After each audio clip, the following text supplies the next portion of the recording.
a legend. I mean, John's life was so extraordinary and so extreme, yet at the same time, you were just living a normal life. You were just two normal people that got together at a young age, and the next minute, mega stardom. It must have been extraordinary for you to live through it. It's very hard to describe, actually, because it happened so quickly. But yes, I mean, 1 minute we're students, the art college in Liverpool. He's broke, and I've got my grant. He smokes ciggies, and half my grant goes on his ciggies. It was simple. We were hungry, we were poor, but we were talented. Well, I think so at the time. John was obviously a genius. There's no question about his writing, musical ability, but I think at the same time he was very flawed in some of his behavioural patterns and the way he treated you at times. How easy was it for you to cope with that day to day? I mean, at one point he beat you up and you didn't know whether to go back to him or whether to leave him. In other words, day to day, what was he like? Well, day to day, it's hard to... He was a very complex character, even at that stage. But then I think obviously because, and I put it in the book, the fact that he had such a disjointed and fractured childhood. And of course, when I met him, he was a teenager. He didn't want to go to college. His Aunt Mimi got him the interview, and he really was a rebel. He really didn't know where he was going and what he wanted to do, apart from the fact that he loved music. And he was also a prolific writer as a child. I mean, he wrote lots of little stories, books with illustrations and everything else. I don't think John really realised how talented he was, because he had a massive chip on his shoulder. And I think that lasted most of his life. He couldn't get rid of his demons. And I think that I've expressed that in the book. But day to day with John was never the same. You know, you would never know from 1 minute to the next what kind of mood he was in, what reaction. It was like living on a knife edge to a certain extent. When he was good, he was very, very good. And when he was bad, he was very naughty. What do you think it was that led to the problems in his life? Well, I think obviously the fact that he lost his mother at a very important age when he was 17, and he was just getting to know her. He had to choose between his mother and father. He lost his beloved Uncle George, who was Mimi's husband. He lived with Mimi, who was a bit of a harridan, and gave him a bit of a hard time. He should have been living with his mother, but he wasn't. I mean, it's so complicated. And the whole family was run by women, you know, and they were all tough, real tough cookies, these ladies, to my experience and chagrin sometimes. But for him, his life was so packed, his early life, with such trauma and such extremes, that it had to have an effect on him. I mean, if you take a child from the age of 1 to 7, then you have the man. And I think what happened to John between those ages, those years, really scarred him for life. How did you meet John? Well, I went to art college, Liverpool Art College. I first went to the junior art school, then went to art college. My dreams were to be an artist, commercial, teacher, didn't matter. That was my dream. Only I met up with this guy who happened to be not very popular with the lecturers and everybody else. He just happened to be there. And every time I saw him, he would be surrounded by sycophants, and they'd all be falling about laughing. And I thought, every time I looked at him, I thought, you know, what's this guy got? I mean, he was a real scruff. He was a real teddy boy. He looked as though he'd punch you as soon as look at you. And he ended up in the class that I was in, which was a lettering class. He didn't want to be there. And of course, being the student that I was, I had everything perfect. You know, I was a perfectionist. I had all the right paints, rulers, brushes, pencils, and he sat behind me and kept borrowing, and I never got them back. And then eventually, you know, I kept thinking, I don't know, I really don't understand this guy, but I quite liked him because he was so outrageous and he made everybody laugh. And there was one particular day when we were all testing each other's eyes on the blackboard where we were, and we both found out that our eyesight was identical. So that was the connection, you know.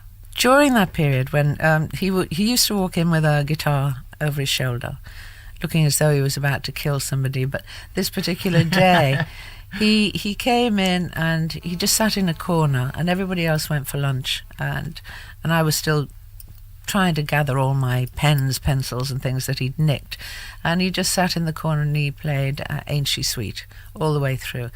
And I just looked at him, I thought, well, that's for me.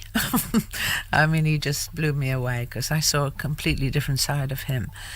And from then on, it was like, it took quite a while, but we had a party at college, breaking up time, and we got some records, not CDs as they are now, records, and a bit of booze in, and it was the end of term.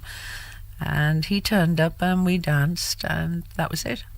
He was very caring towards you, and reading some of the letters that he wrote, I mean, he was besotted with you. I love you, I love you, I love you. I think he wrote 50,000 times on this one letter. Our first Christmas together, yes. I don't know, he obviously saw something in me that wasn't so obvious, and I saw something in him that wasn't so obvious.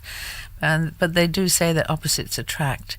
And I think we had a situation where I just lost my father when I was 17. He'd lost his mother through a tragic car accident when he was 17. And I think that even though we didn't talk about it and I didn't know about it at the time, I think that must have drawn us together because we had an empathy about tragedy. You know, it's as simple as that. But we were both creative. We both did artistic things. His artistic way was slightly different to mine. I did it by the book, he didn't. And I think that was just it. And then, of course, he loved Brigitte Bardot. So I grew my hair and I went blonde, heel-tone blonde.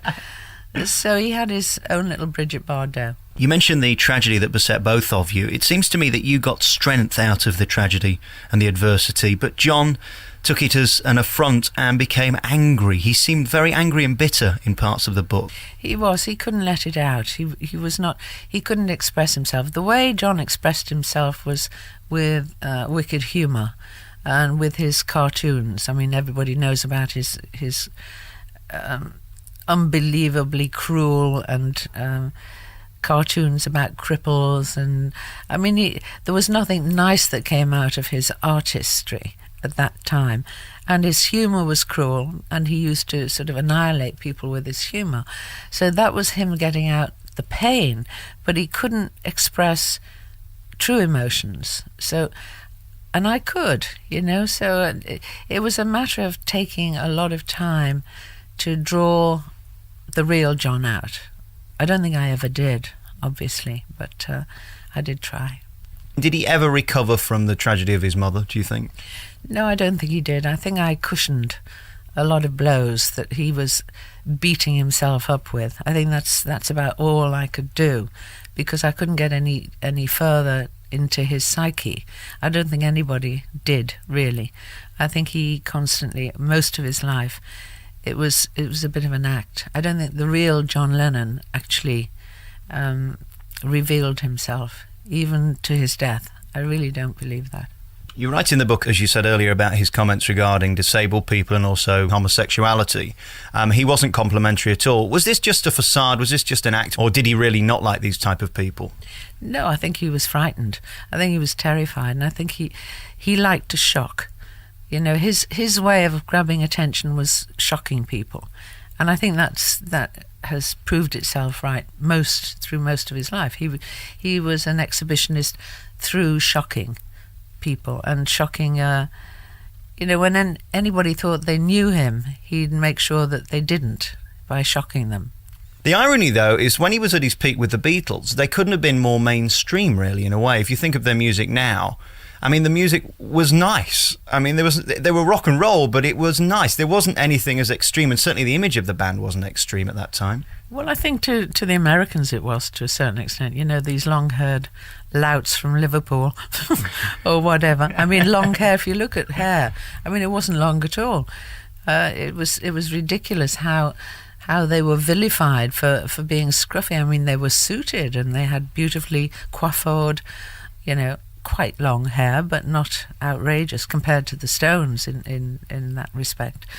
But they were four together. They were a unit, and their music was them, the four of them together. And that's the magic that they produced.